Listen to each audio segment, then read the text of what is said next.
यात्रीगण कृपया ध्यान दीजिए, गाड़ी नंबर 1, 2, 6, 3, 8 मदुरै से विरुदाचलम चेंगलपट्टू मार्ग से चेन्नई इग्मोर जाने वाली पांडियन सुपरफास्ट एक्सप्रेस 8:45 पर प्लेटफॉर्म नंबर 1 से रवाना होगी। Your kind attention please. Train number 12638 Pandian Superfast Express bound for Chennai Ignore from Madurai via Virudachalam Chengalpattu is scheduled to depart from platform number 1 at 8:45 p.m.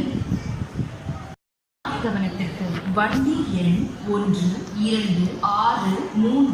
8 மதுரையிலிருந்து விருதாச்சலம் சென்னை வழியாக சென்னை